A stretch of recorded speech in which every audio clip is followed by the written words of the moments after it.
Jadi 2 tahun yang lalu, saya pindah ke Wolf Harbor. Dan saya telah berada di gereja selama 20 tahun dan saya mengambil cuti panjang. Jadi, saya tidak bekerja. Wolf Harbor adalah lingkungan subtropis. Dan kami berada di sana pada musim panas saat Natal. Dan cuacanya sangat hangat dan saya menghabiskan banyak waktu di luar. Baiklah, saya pergi ke gym. Secara teratur, saya menghabiskan waktu di luar. Saya terlihat cukup baik. Dan baiklah. Dan saya berada di luar ruangan. Saya sedang mengerjakan rumah dan kami memiliki rumah tua. Perlu diperbaiki dan menghabiskan banyak waktu di luar ruangan. Dan kemudian suatu hari saya melihat di cermin kamar mandi dan saya menyadari, setelah berminggu-minggu biaya hidup dengan baju saya terbuka, pergi ke pantai setiap hari, ada perubahan warna yang tidak normal di dada saya. Dan saya mendengar kata-kata saudara saya di telinga saya yang berkata, Chad, kamu sekarang sudah berusia 40-an. Dia berkata, saya memeriksa kulit saya setiap tahun. Apa kamu tidak melakukan itu? Saya bilang, tidak, saya tidak. Saya di Coffs Harbour. Saya bilang, apa ini? Saya membuat janji dengan klinik kulit setempat seorang pria Afrika Selatan. Belum pernah sebelumnya, sedikit ragu. Oke, beberapa dari kalian sudah pernah berada di sana, lepaskan perlengkapanmu. Oke, disitulah aku menunggu untuk melihat, Tuhan, apa yang akan terjadi? Dia memeriksa saya. Dia bertanya, kenapa kamu di sini? Saya bilang, saya punya sesuatu yang tiba-tiba muncul, semacam bercak hitam dan ungu. Dia mengeluarkan alat kecilnya, lalu melihatnya. Dia melihatku. Memeriksa sisa tubuhku. Aku selesai dalam 30 detik. Dia berkata, Cak, kamu adalah klien paling membosankan yang pernah aku lihat. Apa maksudmu? Dia menjawab, bro. Itu hanya sebuah hiki.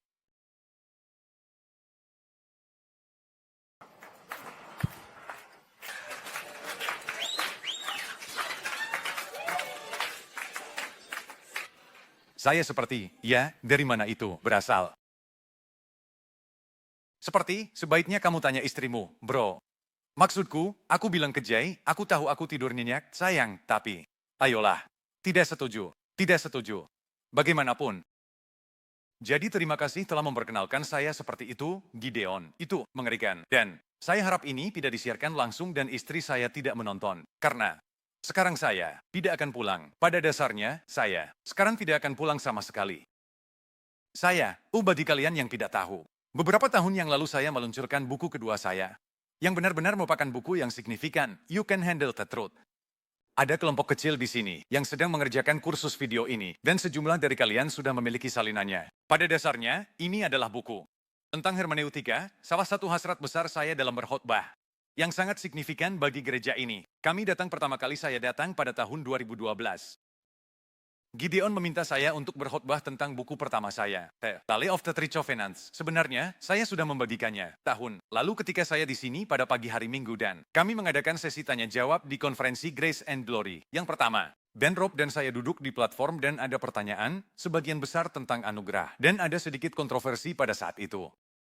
Di sekitar tempat itu, banyak orang yang baru saja menemukan atau menemukan kembali kasih karunia Tuhan untuk pertama kalinya. Dan membuka banyak pertanyaan bagi orang-orang, bagaimana dengan ayat Alkitab ini, bagaimana dengan yang ini, tetapi saya selalu diajarkan ini, tetapi bagaimana dengan yang ini. Banyak pertanyaan. Dan saat saya duduk di sana mendengarkan semua pertanyaan ini, saya berpikir pada diri sendiri. Anda tahu, sebagian besar pertanyaan ini bisa dijawab oleh orang-orang itu sendiri. Jika mereka hanya tahu cara membaca Alkitab dengan benar. Atau jika mereka dibesarkan di gereja-gereja di mana Alkitab diajarkan dengan benar. Dan jadi saya datang tahun berikutnya. Saya bilang, jika mereka mengundang saya kembali untuk Grace and Glory. Take 2, bagian 2, saya tahu apa yang akan saya lakukan. Saya akan memberikan pembicaraan tentang hermeneutika, tentang bagaimana cara menangani firman kebenaran dengan benar. Dan jadi saya menyusun sebuah pesan tentang bagaimana menginterpretasikan Alkitab dengan baik karena semua orang Kristen memiliki Alkitab yang sama. Tapi kita semua membaca hal yang sama. Namun kita sampai pada kesimpulan yang sangat berbeda tentang apa artinya. Dan kita juga sampai pada kesimpulan yang berbeda tentang bagaimana hal itu seharusnya diterapkan pada kita hari ini. Beberapa hal memang sangat sederhana. Kita tahu bahwa Alkitab mengatakan untuk mengorbankan hewan. Kita tahu itu yang tertulis. Kita tahu itu yang dimaksud. Itu berarti secara harfiah. Mengorbankan hewan, membawanya kepada imam di kuil. Kami tahu itu artinya dan kami cukup jelas sebagai orang Kristen tentang bagaimana hal itu penting bagi kami hari ini. Kita tidak melakukan itu hari ini. Karena antara bagian sejarah itu dan kita hari ini ada sesuatu yang disebut salib. Oke, jadi itulah yang dikatakan Alkitab. Itulah yang dimaksud Alkitab, dan itu selalu berarti demikian. Tetapi itu berarti berbeda bagi kita. Dibandingkan dengan bagaimana itu berarti bagi mereka saat itu dan di sana. Kita tahu itu. Subjek lain yang kita debatkan. Kita tahu apa yang dikatakan Alkitab tentang perpuluhan. Kita memiliki gambaran tentang apa artinya itu, meskipun beberapa orang di sana, apa sebenarnya arti ayat-ayat tersebut tentang perpuluhan. Tetapi kita sampai pada kesimpulan yang sangat berbeda tentang bagaimana hal itu penting bagi kita hari ini. Begitu juga dengan bahasa. Baiklah, berbicara dengan tanda dan keajaiban. Inilah mengapa gereja memiliki berbagai pandangan. Baiklah, karena kita memiliki Alkitab yang sama. Tetapi kita memahami apa artinya dan bagaimana hal berbeda bagi kita. Nah, itulah subjek hermeneutika, bagaimana cara menangani firman kebenaran. Dari situlah judulnya berasal. Anda dapat menghadapi kebenaran karena salah satu alasan mengapa banyak orang Kristen mungkin tidak membaca Alkitab mereka seberapa sering yang seharusnya, adalah karena kita merasa itu sedikit rumit dan berbelit-belit, bahkan terkadang kontradiktif. Baiklah, tapi kita bisa menangani firman kebenaran, dan buku ini dirancang untuk orang biasa seperti orang Australia.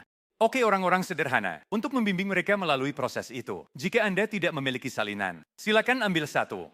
Saya tidak ingin membawanya pulang. Saya rasa masih ada 15 yang tersisa. Dan saya akan menaruhnya di meja. Saat Anda keluar hari ini, promosi buku selesai, cerita memalukan selesai.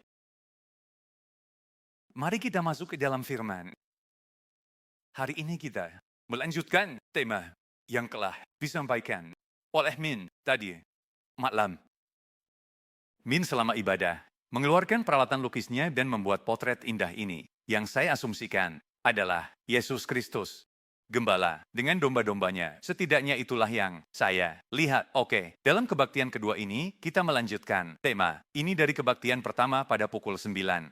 Kami melihat salah satu bagian yang paling terkenal dari kitab suci di seluruh Alkitab tanpa ragu. Tetapi tentu saja pada tema ini tentang Tuhan sebagai gembala bagi umatnya. Kami telah membahas Mazmur 23 dan menjelaskan maknanya. Jika Anda tidak hadir pada kebaktian itu, dengarkan pesan tersebut karena saat ini kami akan melihat bagian lain dari kitab suci dengan sudut pandang yang berbeda pada tema yang sama. Siapa yang bisa memberitahu saya bagian kitab suci lain yang sangat terkenal tentang Tuhan sebagai gembala bagi domba-dombanya, bukan dari Perjanjian Lama tetapi kali ini dari Perjanjian Baru? Tentu saja. Itu adalah Yohanes pasal 10. Maukah Anda membuka Alkitab Anda dan mari kita lihat Yohanes pasal 10 bersama-sama pagi ini. Apakah kamu bersama saya? Apa yang akan kita lakukan? Saya akan membaca kitab suci dan kita akan membahasnya bersama-sama. Kita akan belajar beberapa hal dan kemudian saya akan membahas beberapa aplikasi praktis nanti. Mari kita mulai Injil Yohanes. Pasal 10, firman Tuhan. Sungguh, aku berkata kepadamu, Farisi, siapapun yang tidak masuk ke dalam kandang domba melalui pintu, tetapi memanjat masuk dengan cara lain, adalah seorang pencuri dan perampok. Orang yang masuk melalui pintu adalah gembala domba. Penjaga pintu membuka pintu untuknya dan dombanya mendengarkan suaranya. Ia memanggil dombanya dengan namanya dan ia memimpin mereka keluar. Ketika dia mengeluarkan semua miliknya, dia berjalan di depan mereka, dan domba-dombanya mengikutinya karena mereka mengenal suaranya. Tetapi mereka tidak akan pernah mengikuti orang asing. Sebenarnya, mereka akan lari darinya karena mereka tidak mengenali suara orang asing. Yesus menggunakan kiasan, tetapi orang Farisi tidak memahami apa yang dia katakan. Mengatakan kepada mereka, oke, Yesus di sini menggambarkan apa yang dilakukan para gembala di dunia kuno di Yerusalem abad pertama pada malam hari. Oke, khususnya pada waktu-waktu tertentu. Dalam setahun, sekelompok gembala akan membawa domba-domba mereka ke dalam kota dan menempatkannya di dalam kandang domba. Jadi, itu akan berada di dekat tembok kota. Akan ada kandang domba yang dibangun di sana. 4, 5, 6 gembala yang berbeda akan membawa kawanan mereka. Saya punya 12 domba. Orang itu punya 15, punya 20, punya 6. Dan kami, semua membawa domba kami ke dalam satu kandang. Dan kemudian gembala itu datang ke kandang itu di pagi hari. Mereka membayar seorang remaja berusia 17 tahun untuk menjaga kandang itu semalaman. Dia datang ke gerbang kandang itu dan dia berdiri di sana. Dan mulai memanggil domba-dombanya dengan namanya. Oke, dia mulai memanggil nama-nama mereka. Till, Donna, Sally. Oke, dia memanggil domba-dombanya dengan nama. Dan mereka keluar. Sekarang domba-domba lain dari gembala-gembala lain tetap di sana. Kenapa? Karena itu bukan gembala mereka. Oke, jadi dia memanggil mereka. Yesus Kristus, tentu saja, di sini, mengacu pada motif. Keluaran, inilah yang secara efektif dilakukan oleh Yahweh atau Musa ketika dia pergi ke kandang domba di Mesir. Dan memanggil umatnya sendiri, memimpin umatnya keluar, berjalan di depan mereka, dan memimpin mereka. Oke, jadi ini adalah Yesus. Menggunakan gambaran itu, gambaran malam di kota. Mari kita terus membaca. Oleh karena itu, Yesus Kristus berkata lagi, "Sungguh-sungguh aku berkata kepadamu, aku adalah pintu bagi domba. Semua yang datang sebelum aku adalah pencuri dan perampok, tetapi domba-domba tidak mendengarkan mereka. Aku adalah pintu. Siapapun yang masuk melalui aku akan diselamatkan. Mereka akan masuk, mereka akan keluar, dan mereka akan menemukan padang rumput. Pencuri, di sisi lain, datang hanya untuk mencuri, membunuh, dan menghancurkan. Tetapi aku datang supaya mereka memiliki hidup, dan memilikinya dengan berlimpah." Nah, di sini Yesus mencampur metaforanya dan mencoba membingungkan kita. 1 menit dia adalah gembala yang melewati pintu, dan sekarang dia adalah pintu itu sendiri.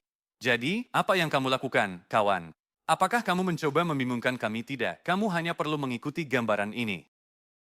Pada malam hari, para gembala akan membawa domba-domba mereka ke dalam kota. Gembala itu akan datang, dan mereka akan berjalan keluar bersamanya. Mereka akan pergi ke ladang dan pada waktu-waktu tertentu dalam setahun, domba-domba akan tidur di ladang atau di pedesaan. Jadi, apa yang dilakukan gembala di malam hari adalah dia akan menempatkan mereka di dalam buah. Atau dia akan menempatkan mereka di area semak-semak yang berbentuk 3 sisi, katakanlah, dan untuk melindungi mereka. Semalaman dari pencuri, perampok, dan serigala serta segala sesuatu yang lain. Dia sendiri akan tidur di pintu masuk. Jadi, gembala itu akan menjadi pintu. Oke, jadi ini gambar pedesaan, gambar kota. Sekarang gambar pedesaan. Begitulah cara kerjanya. Mudah. Teruskan, kamu tahu itu, kan? Ayat 11, akulah gembala yang baik, gembala yang baik, menyerahkan nyawanya untuk domba. Di sisi lain, pekerja upahan bukanlah gembala dan tidak memiliki domba. Jadi, ketika dia melihat serigala datang, dia hanya meninggalkan domba dan melarikan diri. Serigala kemudian akan menyerang kawanan dan menyebarkannya. Orang itu melarikan diri karena dia adalah pekerja upahan dan tidak peduli sama sekali terhadap domba. Apakah kamu ingat siapa? Audiens. Di ayat 1 yang sedang Yesus ceritakan, domba. Farisi, baik-baik saja, dan jadi jika Anda memiliki gembala yang baik, Yesus hampir selalu melakukan ini dalam khotbahnya. Jika Anda memiliki gembala yang baik, itu berarti Anda memiliki gembala yang tidak begitu baik. Jika Anda memiliki gembala yang baik, Anda memiliki gembala yang buruk, kan? Begitulah cara kerjanya. Oh, jangan khawatir, masih ada lebih banyak lagi dari yang ini. Jadi Yesus sedang menarik perbandingan. Dia melakukan itu. Kisah terkenal tentang Yesus yang mengajarkan tentang anak yang hilang. Jika Anda membaca cerita itu, dia juga berbicara kepada Farisi. Itulah yang menjadi sasaran cerita itu. Dia tidak terutama mengerahkannya kepada para pendosa, yang merupakan anak yang hilang dalam cerita. Dia sebenarnya mengerahkan cerita itu kepada Farisi, yang merupakan saudara yang lebih tua. Jadi, ketika Anda mempertimbangkan audiens, inilah mengapa, sekali lagi, hermeneutika. Anda lakukan adalah mempertimbangkan siapa yang diajak bicara. Ketika Anda tahu kepada siapa yang sedang diajak bicara, Anda dapat melihat makna yang lebih terarah di dalamnya. Yesus sedang berbicara kepada Farisi. Jadi sebenarnya dia mengatakan bahwa ada gembala yang baik dan ada gembala yang buruk. Ah, gembala, baiklah. Dan mereka adalah pekerja upahan. Sudah cukup dengan itu. Alasan ayahku mengasihiku adalah karena aku menyerahkan hidupku. Ini adalah kali ketiga Yesus mengatakan ini dan omong-omong kenyataan bahwa dia menyerahkan hidupnya untuk domba-dombanya seharusnya menakut-nakuti. Anda tahu, domba-domba ini. Karena jika Anda adalah domba, Anda tidak ingin gembala Anda mati. Anda sepenuhnya. Itu adalah bagian dari gambaran tentang apa itu domba. Bodoh dan bergantung. Sepenuhnya bergantung pada gembala mereka. Anda tidak ingin gembala Anda mati. Ambil nyawanya. Baiklah, ambil domba. Ambil. Saya tidak peduli. Ambil siapa. Jangan ambil gembala. Namun, bukan hanya aku menyerahkan hidupku, katanya, tetapi aku juga mengangkatnya kembali. Apakah aku melewatkan beberapa ayat? Apa yang aku lewatkan? Oh, baiklah, 14. Maaf, bisakah kita kembali ke 14? Maaf, teman-teman. Saya adalah gembala yang baik. Saya mengenal domba-dombaku dan domba-dombaku mengenal saya di situlah. Sama seperti Bapa mengenal saya. Dan saya mengenal Bapa. Dan saya menyerahkan nyawa saya untuk domba. Aku memiliki domba-domba lain yang bukan dari kandang domba ini dan aku harus membawa mereka juga. Mereka juga akan mendengarkan suaraku. Dan akan ada satu kawanan dan satu gembala. Ini berkaitan dengan gambaran nubuat perjanjian lama yang berbicara tentang suatu hari di mana umat Tuhan akan dipersatukan kembali. Baiklah jadi di perjanjian lama. Setelah raja-raja, David dan Salomo, katakanlah, Salomo meninggal. Dan kerajaan Israel terpecah menjadi dua kelompok. Apakah kamu ingat itu? Israel dan Yehuda, orang-orang dari utara, dan orang-orang dari selatan, dua kerajaan yang berbeda. Dan itulah kitab Raja-Raja, dan itulah kitab Tawarikh, pada dasarnya, dua kerajaan yang berbeda. Nah, setelah kerajaan utara dihancurkan dan menghilang, yang tersisa bagi Tuhan sebenarnya hanyalah kerajaan Yehuda. Dan caranya berurusan dengan mereka. Dan para nabi berbicara kepada mereka. Sepanjang sejarah, mereka berkata jangan khawatir. Suatu hari, nanti seseorang seperti Daud akan datang.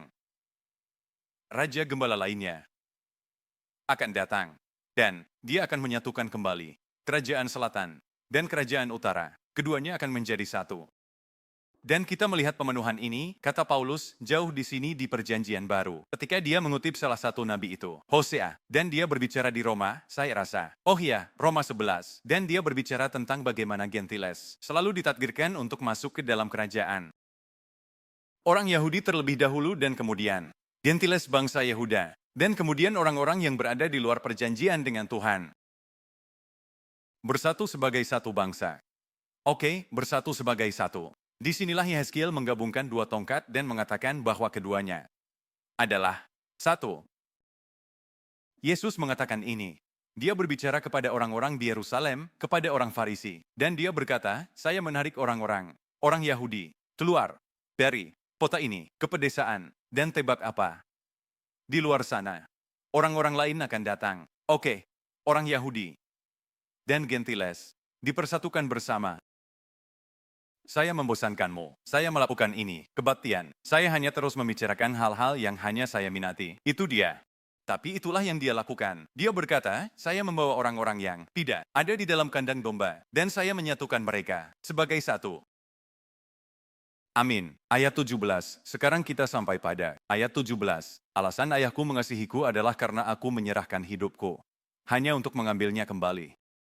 Tidak ada yang mengambilnya dari saya. Saya meletakkannya atas kehendak saya sendiri. Saya memiliki otoritas untuk meletakkannya. Saya memiliki otoritas untuk mengangkatnya kembali. Perintah ini saya terima dari Bapa saya. Nah, kabar baik, gembala itu akan mati, tetapi dia akan kembali lagi. Dan tentu saja, para murid tidak tahu apa yang dia maksud. Orang-orang Yahudi yang mendengar kata-kata ini, kembali terpecah.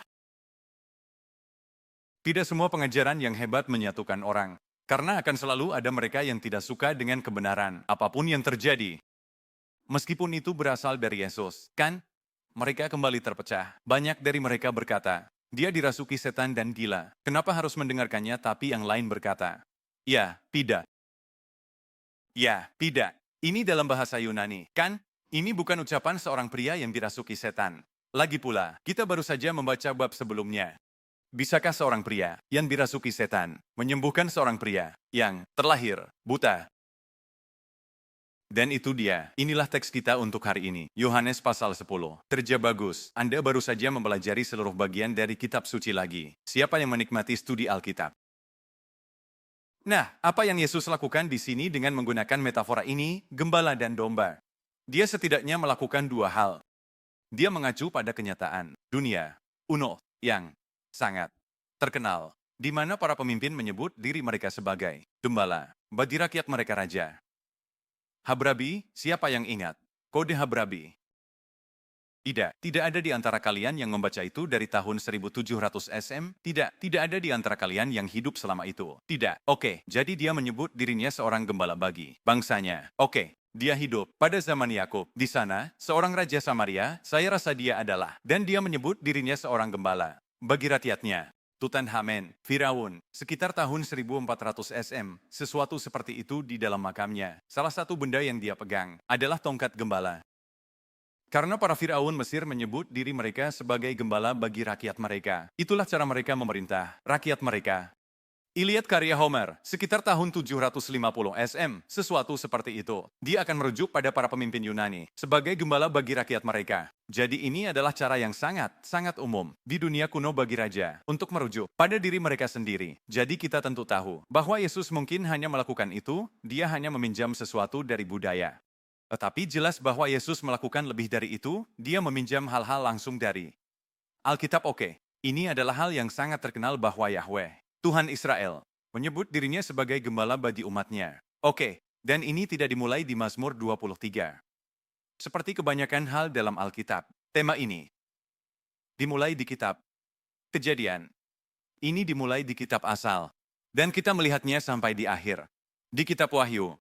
Jadi dalam kitab Kejadian, ketika Tuhan pertama kali membentuk sebuah keluarga iman, dia memanggil seorang pria bernama Abraham. Apa pekerjaan Abraham? Dia adalah seorang gembala.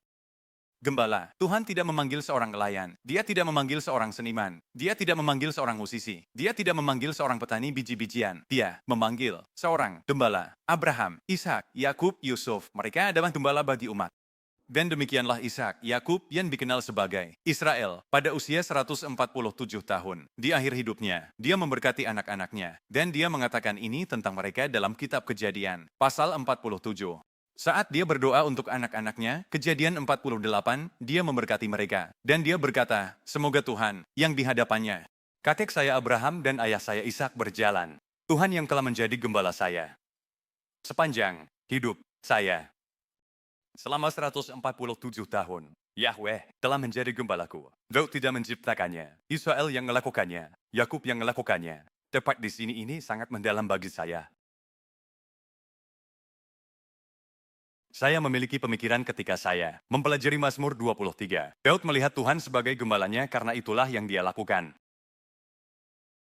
Oke, saya seorang gembala. Saya tahu bagaimana rasanya menggembalakan domba, itulah yang Tuhan lakukan untuk saya. Ini adalah hal yang sama yang terjadi pada Yakub. Suatu hari dia sedang menggembala. Dia menjaga domba-domba dan dia berkata, itulah yang dilakukan Yahweh untukku. Ini membawa harapan besar bagiku. Dan aku merasa perlu untuk membagikan ini kepada beberapa dari kalian untuk kebaktian ini. Minggu lalu, minggu yang sulit bagi Anda, karena itu adalah hari ayah. Oke, dan Anda memiliki ayah yang mengerikan. Anda memiliki ayah yang tidak hadir. Anda memiliki ayah yang kasar, ayah yang agresif, apapun itu. Anda memiliki ayah yang cukup buruk. Dan kamu akan menghadapi, atau telah menghadapi, tantangan untuk melihat Tuhan sebagai ayahmu. Karena gambaran itu. Kita tahu ini terjadi sepanjang waktu kamu tidak sendirian. Salah satu kunci, menurut saya, bagi beberapa orang di sini, untuk melihat Tuhan sebagai ayahmu adalah ketika kamu mulai menjadi orang tua. Dan seperti yang Anda dan beberapa dari Anda telah alami saat Anda menjadi seorang ayah bagi anak-anak, atau seorang ibu bagi anak-anak, saat Anda mulai menjadi orang tua, Anda akan melihat bagaimana Tuhan mengasuh Anda. Jangan merasa terpinggirkan, karena kamu belum memiliki orang tua di dunia yang baik untuk menunjukkan seperti apa Tuhan. Karena sama seperti orang-orang ini yang belajar tentang seperti apa Tuhan melalui apa yang mereka lakukan. Jadi, saat Anda mulai menjadi orang tua, saat Anda mulai merasakan apa rasanya, memiliki cinta di hati Anda untuk seorang manusia, bagaimana mungkin saya bisa mencintai makhluk ini begitu banyak? Berapa banyak dari kalian yang tahu bahwa ketika kalian memiliki anak kedua, beberapa dari kalian merasa khawatir. Kalian berpikir, bisakah saya mencintai bayi kedua ini sebanyak saya mencintai yang pertama? Dan kemudian kamu menemukan ada tangki ini, ada ketersediaan kasih. Aku tidak pernah tahu aku bisa memilikinya. Dan kamu seperti, Tuhan. Tuhan itu seperti itu, sebuah tangki kasih yang tak berujung. Pengasuhanmu, apa yang kamu lakukan, mengajarkanmu seperti apa Tuhan. Itu sebenarnya cukup keren. Kamu tahu, seperti ketika kamu berkebun, kamu belajar seperti apa Tuhan. Ketika kamu seorang pembangun, kamu belajar seperti apa Tuhan sebagai seorang pembangun. Kamu mencerminkan citra Tuhan di dalam dirimu.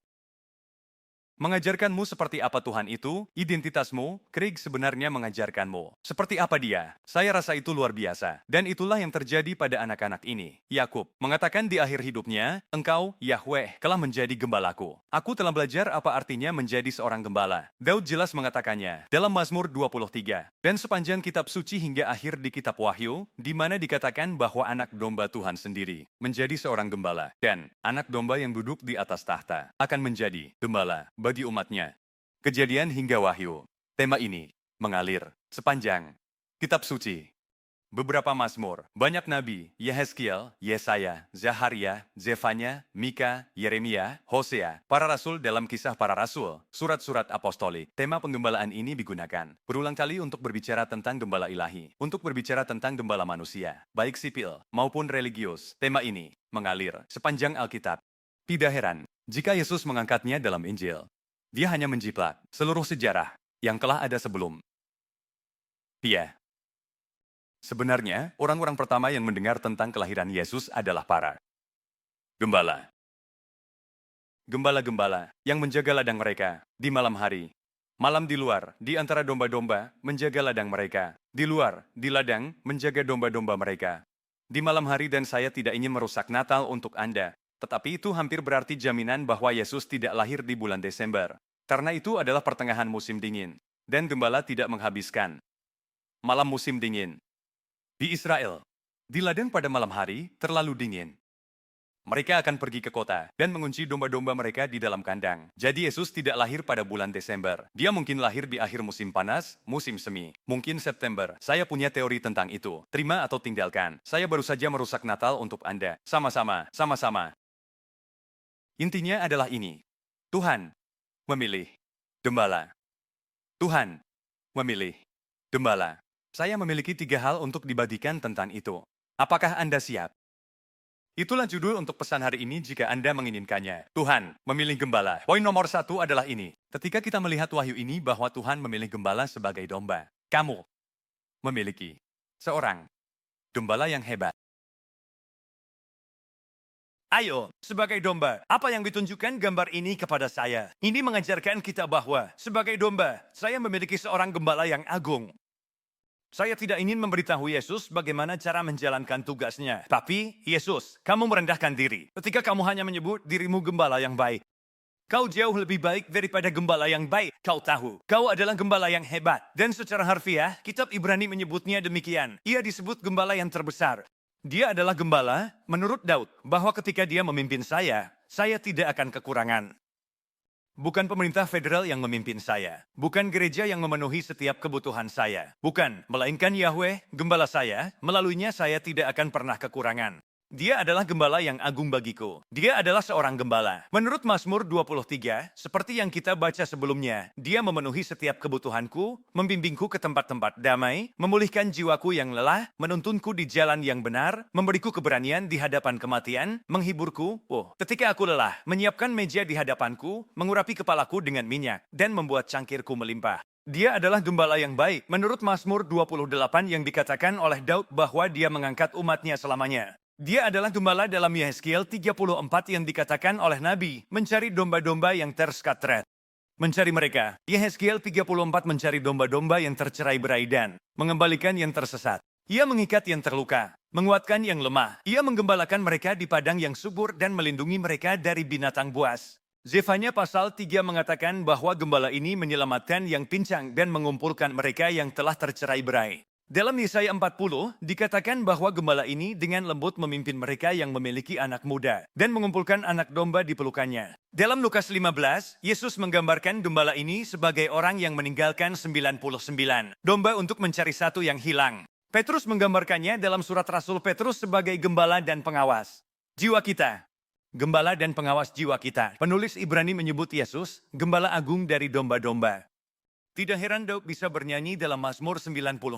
Ayo, ayo. Marilah kita bernyanyi dengan sukacita kepada Yahweh, kepada Tuhan. Mari kita bersorak-sorak kepada batu keselamatan kita. Marilah kita datang kepadanya dengan syukur, memujinya dengan musik dan lagu. Sebab Tuhan adalah Allah yang besar, Raja yang besar di atas segala dewa. Di tangannya terdapat kedalaman bumi dan puncak gunung miliknya, laut miliknya, menciptakannya dan tangannya membentuk tanah kering. Ayo, mari kita sujud dan menyembah. Mari kita berlutut di hadapan Tuhan, pencipta kita, karena dia adalah Tuhan kita dan kita. Umat gembalanya, domba-domba di bawah perawatannya. Di bawah perawatan siapa kita? Tuhan yang memegang gunung-gunung. Tuhan Allah yang menciptakan langit dan bumi. Itulah gembalaku. Dan itulah sebabnya kita dalam Mazmur 100, dengan keyakinan penuh, harus menyembahnya dengan sukacita. Datanglah kepadanya dengan lagu-lagu sukacita. Ketahuilah bahwa dia adalah Tuhan. Dia menciptakan kita. Kita miliknya. Kita adalah domba dari padang gembalanya. Jadi kita masuk ke gerbangnya dengan ucapan syukur dan kepelatarannya dengan pujian, karena dia baik dan kasihnya abadi selamanya. Nah, itu dia. Kamu tidak. Tidak ada ayat di layar. Saya bisa langsung mengutip itu dari ingatan saya. Itu dia. Jika Anda merasa rentan hari ini, terasing, jika Anda telah mengalami penyebaran, sebuah, luka, cedera, atau serangan. Lihatlah kepada gembala Anda. Kamu memiliki gembala yang agung. Peluklah kebenaran itu hari ini. Dan semua orang berkata. Poin kedua. Sebagai seekor domba, kamu memiliki gembala yang agung. Tetapi sebagai kawanan, kamu memiliki banyak gembala. Ini sekarang adalah gambaran kolektif. Sebagai kawanan, Anda memiliki banyak gembala yang beragam. Yesus berkata kepada domba-dombanya, "Hei, jangan khawatir. Aku akan menyerahkan nyawaku hanya untuk mengambilnya kembali." Dan tebak apa? Itu terjadi, persis seperti yang ia nubuatkan. Dan mereka, sangat bersemangat. Sampai hari ke-40, ketika dia menghilang lagi. Yesus, kami baru saja mendapatkanmu kembali, teman. Dan dia pergi lagi, mengucapkan selamat tinggal kepada gembala mereka. Hari kenaikan. Tetapi dia berkata, jangan khawatir. Karena di tempatku, aku akan mengirimkan Roh Kudus. Sebagai pengganti, di tempat satu gembala. Roh Kudus datang dan mengurapi 1211. Ia mengurapi banyak gembala. Pekerjaan menggembalakan umatnya dilakukan melalui orang lain. Ini dilakukan melalui gembala manusia, melalui banyak gembala yang beragam untuk melanjutkan pekerjaannya. Yesus tidak hanya mengangkat satu gembala di tempatnya, tetapi mengangkat banyak. Dan masing-masing gembala itu berbeda. Simon berbeda dengan Yohanes. Sebagai permulaan, Petrus bisa berlari lebih cepat. Ternyata dia lebih cepat daripada Yohanes. Bartolomeus berbeda dengan Thomas, Matias berbeda dengan Levi. Paulus berbeda dari Apolos, Barnabas, dan Timotius. Sepanjang sejarah, Yesus tahu bahwa seiring dengan pertumbuhan kawanannya, ia akan membutuhkan banyak gembala. Dan akan ada banyak variasi yang diperlukan di antara mereka. Ini bukanlah sesuatu yang baru. Kita melihat ini melalui perjanjian lama Abraham, Musa, Daud, mereka semua adalah gembala, tetapi mereka semua sangat berbeda. Abraham, yang merupakan tipe kepribadian yang sangat pelikmatik, tidak terlalu bersemangat, hanya tetap tenang dan stabil. Sangat berbeda dengan Musa, yang merupakan seorang perfeksionis, terkadang merasa sedikit marah. Sangat berbeda dengan Daud, sang seniman, yang emosinya naik turun spontan. Dia tidak, seperti Musa yang mematuhi aturan. Dia sedikit spontan, orang ini. Sangat berbeda dalam kepribadian, tetapi semua gembala. Dan semua adalah gembala yang sangat baik untuk umat Tuhan. Karena Tuhan mengetahui jenis-jenis gembala yang dibutuhkan umatnya pada berbagai musim, waktu. Saat kita melanjutkan ke dalam kitab Kisah Para Rasul, kita melihat Paulus mengikuti pola ini. Ketika dia pergi ke gereja-gereja, dia mengangkat penatua atau yang dikenal sebagai gembala. Sejumlah penatua, dia tidak hanya mengangkat satu pendeta untuk satu gereja, dia mengangkat gembala-gembala yang berbeda. Karena seiring pertumbuhan gereja, semakin banyak domba, semakin beragam, kebutuhan yang memerlukan lebih banyak gembala manusia yang bervariasi untuk memenuhi kebutuhan tersebut. Tuhan, sebagai kawanan, telah memberikan kita banyak gembala yang beragam, dan gereja ini secara lokal telah mengalami hal itu. Dan 15 tahun yang lalu, Anda pada dasarnya memiliki satu gembala atau satu pasangan gembala, Gideon dan Katerine. Hari ini, seiring pertumbuhan Anda memiliki berbagai gembala di rumah ini. Dan mereka berbeda dan itulah cara yang diinginkan Tuhan. Lukas menggembalakan dengan cara yang berbeda dari Gideon. Dan sementara Gideon di sini memberikan pengumuman dan melakukan tugasnya serta memberikan kepemimpinan apostolik, Lukas berada di belakang. Duduk di sana di foyer mengawasi domba-domba yang datang terlambat. Dan keduanya sangat penting. Anda memiliki pendeta anak-anak yang menggembalakan sekelompok orang yang tidak bisa dilakukan oleh pendeta pujian Anda. Dan para pendeta ibadah Anda menggembalakan Anda dengan cara yang berbeda dibandingkan dengan cara yang dilakukan oleh Andreas, Lukas, Gideon, atau Katerine. Mereka menggembalakan dengan cara yang berbeda. Beberapa gembala menyerah karena Katerini datang dan memberikan firman nubuat karena itu adalah kebutuhan penggembalaan pada saat itu. Dan itu berbeda dengan seseorang yang memiliki peran administratif, yang masih mengawasi dan merawat umat Tuhan. Kami menggembalakan dengan cara yang berbeda karena itulah yang dibutuhkan oleh kawanan yang sedang berkembang. Banyak gembala yang berbeda. Gereja Christchurch, jika Anda melihat kota ini sebagai satu kawanan, jika Anda bisa melakukan itu. Ini adalah salah satu alasannya. Ada banyak kandang yang berbeda, dan banyak gembala yang berbeda, banyak kandang domba yang berbeda, dan banyak gembala yang berbeda, dan orang-orang yang muncul, para pendeta yang muncul. Berbeda dengan para pendeta. Di gereja Grace Vineyard, domba yang berbeda, memiliki resonansi dengan suara gembala yang berbeda, dan memiliki kebutuhan yang berbeda, yang dipenuhi oleh gembala-gembala tersebut.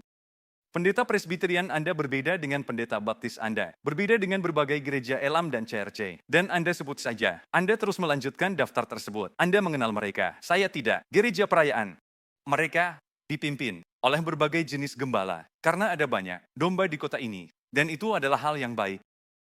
Dan itulah sebabnya, bagi sebagian dari Anda yang menyebut gereja ini sebagai rumah Anda, sebagai domba, Anda tidak hanya beresonansi dengan gembala yang besar, sebagai domba, tetapi sebagai sekawanan domba, ada sesuatu tentang Anda yang beresonansi dengan gembala manusia di rumah ini. Dan jika Anda tinggal cukup lama, Anda akan tahu bahwa gembala manusia tersebut tidaklah sempurna.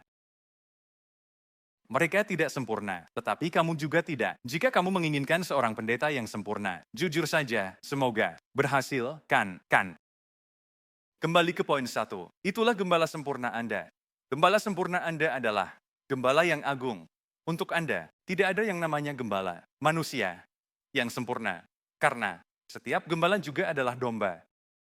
Semua gembala juga adalah domba yang memiliki kebutuhan domba dan memiliki patah hati domba. Oke, bahwa mereka sedang mencari ketenangan. Semua gembala juga. Jadi, kita tidak mencari pendeta yang sempurna. Tetapi saya katakan kepada Anda, Tuhan memiliki tim pendeta yang tepat yang Anda butuhkan. Pada tahap ini dalam hidup Anda. Tuhan telah memberikan kepada gerejanya banyak gembala beragam, dan itu adalah pelajaran yang sangat berharga untuk dipelajari. Dan jangan mengharapkan satu pendeta memimpin dengan cara yang sama seperti pendeta lainnya, bahkan di rumah ini.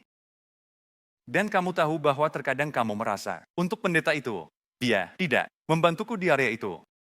Itu benar, karena mungkin kamu harus pergi ke Lukas untuk itu. Mungkin ada orang lain, Josh, ada orang lain yang akan membantu memenuhi kebutuhan itu untukmu. Sebagai kawanan, Anda memiliki banyak gembala yang beragam dan hanya kawanan yang matang yang dapat mengenali hal itu. Ini adalah kawanan yang matang yang dapat mengenali. Sebagai domba, saya pribadi memiliki Yahweh sebagai gembala saya, dan saya mendapatkan kebutuhan terdalam domba saya. Terpenuhi olehnya karena pada akhirnya, dia adalah gembala besar saya. Dan ini adalah gereja yang matang yang memahami bahwa para pendeta kita berbeda. Dan itu luar biasa, karena gereja yang berkembang membutuhkan berbagai gembala, dan saya senang kita bisa melihat itu di rumah ini. Terakhir, dan ini sangat kuat, karena berkaitan dengan identitas kita. Tentang siapa kita poin terakhir. Sebagai seorang percaya yang sehari-hari dan biasa, Anda adalah seorang gembala. Anda adalah seorang gembala. Berapa banyak dari Anda yang percaya bahwa Anda diciptakan menurut gambar Allah? Allah adalah seorang gembala. Begitu juga Anda. Berapa banyak dari Anda yang ingin menjadi semakin mirip dengan Yesus?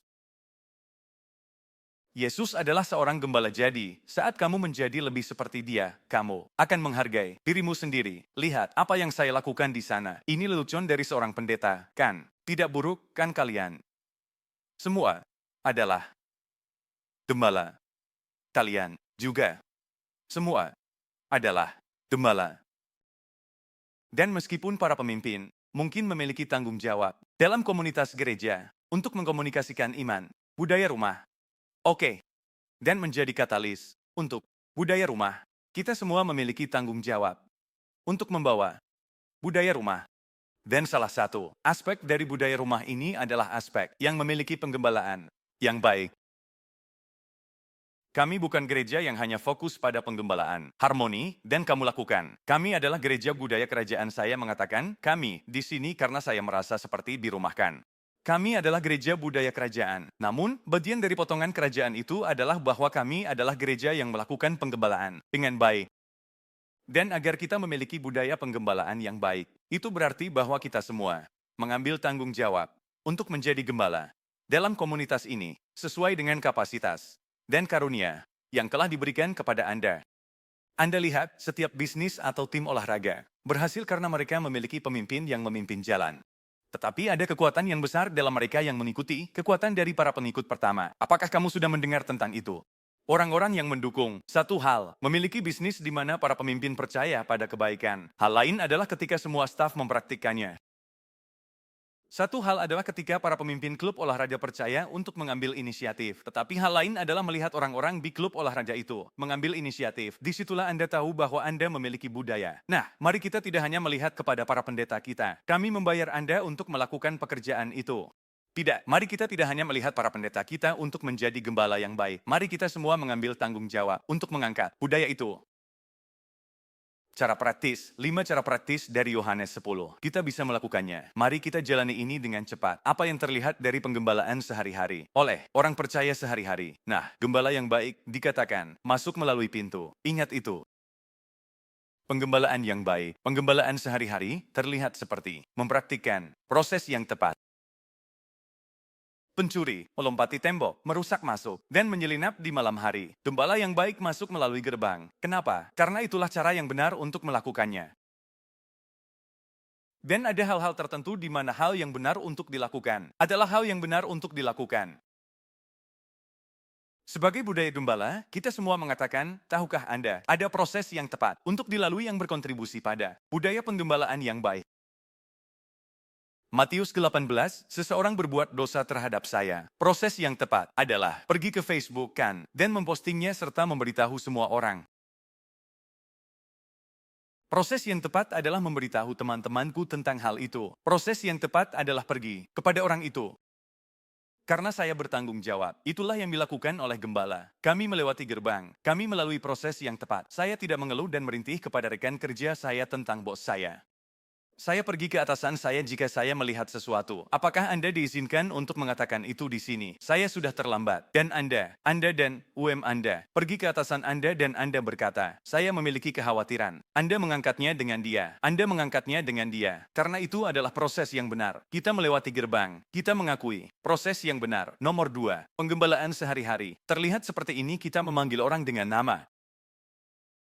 Sangat sederhana, sangat praktis. Apa yang Yesus katakan? Dia memanggil domba-dombanya dengan namanya. Saya mendengar bahwa Rose sangat baik dalam hal ini. Mengetahui nama-nama orang. Mungkin bukan seorang pendeta di gereja ini, saya tidak tahu. Tetapi, sebuah budaya di mana kita mengetahui nama-nama orang. Membawa ini ke dalam kehidupan sehari-hari Anda. Saya katakan, Anda pergi ke barista lokal Anda dan memanggil barista namanya. Kafe lokal yang saya kunjungi, mereka benar-benar berkomitmen. Putri saya, dia seorang barista. Mereka sangat berkomitmen untuk mengetahui nama-nama orang karena itu membangun budaya. Di tempat kerja tersebut, bukan hanya manajernya, tetapi juga para barista. Iya, dan para pelayan, mereka semua berkomitmen untuk mengetahui nama-nama orang karena ini adalah budaya menggembalakan, di mana orang tahu bahwa mereka diperhatikan. Saya merasa memiliki. Oke, jadi kita mendekati Craig dan kita tidak mengatakan, "Hei, kamu." Kita bilang, "Hei, Craig," karena kita tahu namanya. Oke, kita memanggil orang dengan nama. Ini memberikan dampak yang luar biasa bagi sebuah budaya. Baik, dan bukan hanya tugas lu. Untuk mengetahui nama-nama orang, atau siapapun pendeta Anda yang lain ini adalah tanggung jawab kita semua. Bahkan jika Anda adalah tipe orang yang sebagian besar pernah mengatakan ini, saya baik dari wajah, tetapi saya tidak begitu baik dengan nama. Dan di gereja yang berkembang, kamu tidak mengerti. Chad, gereja ini telah tumbuh begitu banyak. Ada begitu banyak orang baru. Selalu ada orang baru. Saya tidak bisa mengingat nama semua orang. Itu benar, kamu tidak bisa. Sangat sedikit orang yang dapat mengingat nama semua orang di gereja yang berkembang. Ini benar-benar sulit dan mungkin merupakan standar yang sebaiknya tidak Anda tetapkan untuk diri sendiri. Tapi hari ini, Anda bisa belajar nama satu orang baru. Anda dapat belajar satu nama orang baru selama waktu pertemuan dan sapa, dan berkomitmen untuk mengingat nama mereka. Untuk lain kali, bahkan jika Anda perlu menyimpannya di ponsel Anda. Oke, dan lihatlah itu selama seminggu. Dan kemudian buatlah kebiasaan minggu depan untuk mendekati orang itu. Kenapa? Karena sebagai orang baru di gereja ini, satu hal, jika pendeta yang dibayar mendekati saya dan mengingat nama saya, karena saya telah memasukkan kode QR sehingga mereka tahu nama saya, mereka memiliki detail saya, kan? Anda dari binatang, mereka sudah menguasai saya sekarang, kamu tahu, semua itu. Tapi itu hal yang berbeda. Apapun, itu hal yang berbeda.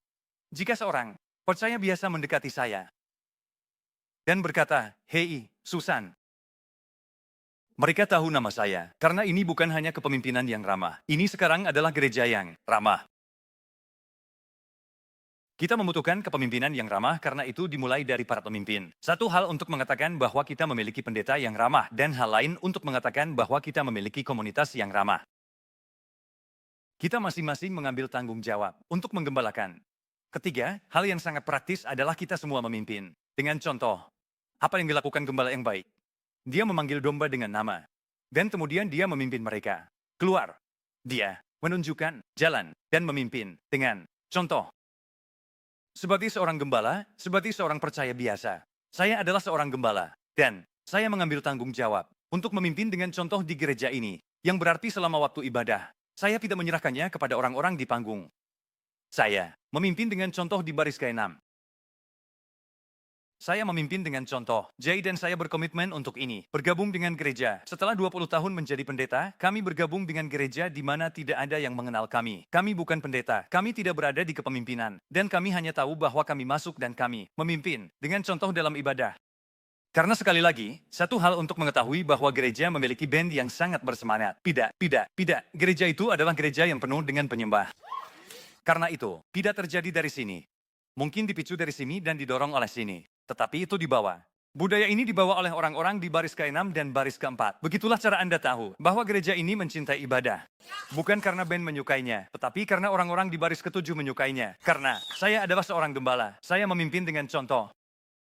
Saya tertarik pada anak-anak, meskipun saya bukan bagian dari tim anak-anak. Saya tertarik karena saya memimpin dengan contoh sangat praktis. Nomor 4, kita menggembalakan sebagai orang percaya biasa ketika kita hidup dengan murah hati. Gembala yang baik mengorbankan hidupnya untuk domba-domba. Anda tidak akan memberikan hidup Anda untuk penebusan siapapun. Anda tidak akan membacanya seperti itu. Tetapi Yesus di sini mengatakan bahwa Dia mencurahkan hidupnya dengan murah hati. Kita hidup dengan memberi contoh ketika kita dermawan dalam kehidupan sehari-hari. Dan itu mungkin dimulai karena semua kedermawanan sebanding dengan apa yang Anda miliki. Anda tahu salah satu hal yang saya suka lakukan, hanya menjadi dermawan, itu sangat sederhana, itu sangat kecil. Tetapi itu seperti itu membawa budaya kedermawanan di antara orang-orang. Di kafe, Anda sedang antre. Arahkan kepada orang di belakangmu karena mereka terjebak di ponselmu, kan? Katakan, apa yang kamu pesan? Belikan mereka sebuah latte. Beli mereka flat white, beli untuk mereka. Cukup teriakan apapun itu. Rasa, kemurahan hati. Saya katakan, Anda akan membuat hari seseorang. Dan Anda menunjukkan kepada mereka seperti apa budaya surga. Ini adalah budaya kemurahan hati. Ini adalah budaya memberi secara pengorbanan. Kepada orang-orang yang mungkin bahkan tidak Anda kenal. Lupakan tentang hari Minggu untuk saat ini. Orang-orang yang tidak Anda kenal. Tapi kita semua mengambil tanggung jawab. Saya bukan hanya gembala. Pada hari Minggu di gereja saya sebagai perwakilan Yesus. Saya adalah gembala untuk kota saya. Saya mewakili Yesus, Yahweh, gembala yang besar kepada orang lain, dan gembala itu murah hati, dan berkorban. Dalam pemberiannya, amin.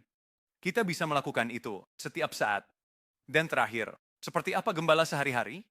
Nah, gembala yang baik, katanya, tidak seperti tangan yang disewa, yang melarikan diri ketika serigala datang. Tidak, gembala yang baik. Bertahan, ketika keadaan menjadi sulit. Gembala yang baik bertahan ketika keadaan menjadi sulit. Dan saya adalah gembala dalam keluarga saya. Dan saya akan bertahan bersama keluarga saya ketika keadaan menjadi sulit. Saya adalah gembala yang baik bagi teman-teman saya. Tugas saya kepada teman-teman adalah menunjukkan kepada mereka seperti apa Yahweh sebagai gembala. Dan saya akan bertahan dalam persahabatan saya ketika keadaan menjadi sulit. Gereja ini telah melalui pasang surut seperti semua gereja selama 15 tahun. Gereja ini telah melalui pasang surut. Baik itu COVID, masalah lainnya, apapun itu. Selamat kepada kita yang tetap bertahan di saat-saat tersebut. Baik dengan kemurnian di hati kita, tetapi juga komitmen untuk mengenal kawanan yang telah dipanggil untuk kita. Ya ampun, gembala yang baik, yang seperti Anda tahu, sepertinya saya tidak cocok untuk menjadi bagian dari ini saat ini. Ini terlalu Sulit.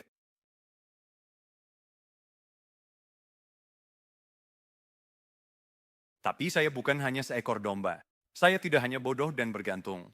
Saya juga seorang gembala, karena saya diciptakan menurut gambar Tuhan. Dan kamu bukan Yesus. Kamu bukan singa dan domba. Tetapi kamu diciptakan menurut gambarnya. Jadi, berkomitmenlah untuk menjadi domba yang baik dan Mazmur 23. Pelayanan sebelumnya mengikuti gembala yang baik. Tentu saja, saya akan berkomitmen pada cita, anak domba. Saya juga akan berkomitmen pada citra mahkota. Oke, mahkota, saya akan berkomitmen pada mereka yang mengambil kepemimpinan. Otoritas, tanggung jawab, yang memerintah sebagai raja. Tutankhamun, yang memerintah. Seperti Firaun, tetapi dengan cara yang baik. Yang memerintah seperti Yahweh, sebagai gembala atas umat. Saya mengambil tanggung jawab. Untuk itu, apa maksudmu, Chad? Saya memiliki 1 poin, saya memiliki 3. Tapi mungkin, salah satu dari ini, benar-benar berbicara kepada Anda hari ini. Inti dari pernyataan saya, adalah komunitas kita membutuhkan gembala. Untuk bangkit dan menjadi seperti Yesus serta menjadi pemimpin di komunitas kita. Sebagai seorang percaya sehari-hari, Anda adalah seorang gembala. Ketika saya melihat Yesus, saya melihat diri saya karena saya diciptakan menurut gambarnya. Saya adalah seorang gembala. Mungkin itu yang disampaikan kepada Anda hari ini. Mungkin apa yang disampaikan kepada Anda hari ini adalah bahwa Anda menyadari bahwa Anda adalah bagian dari komunitas dan ada banyak variasi gembala di tengah-tengah Anda. Dan mungkin hari ini, rasa syukur terbangkit dalam hati Anda untuk para gembala tersebut. Mungkin salah satu hal yang perlu Anda lakukan hari ini adalah menulis catatan, mengirim pesan, pergi ke salah satu pendeta Anda dan berkata, "Saya menyukai cara Anda menggembalakan. Terima kasih telah menjadi gembala bagi saya." Atau mungkin hal yang paling penting bagi Anda adalah poin nomor 1. Di mana Anda telah menyadari hari ini bahwa Yahweh bukan hanya gembala yang baik. Ayo, Yesus. Dia adalah gembala yang besar. Dia adalah gembala yang besar. Atau manapun yang paling berarti bagi Anda hari ini. Saya berdoa agar Anda mengambil itu. Mungkin bahkan mendengarkan pesan-pesan ini lagi, merenungkan ayat-ayat ini lagi, membaca Mazmur 23, membaca Yohanes 10, dan semoga kebenaran-kebenaran ini membawa kehidupan dan kebebasan yang luar biasa bagi Anda. Saya berdoa untukmu. Kalian sudah duduk cukup lama. Bagus sekali. Terima kasih.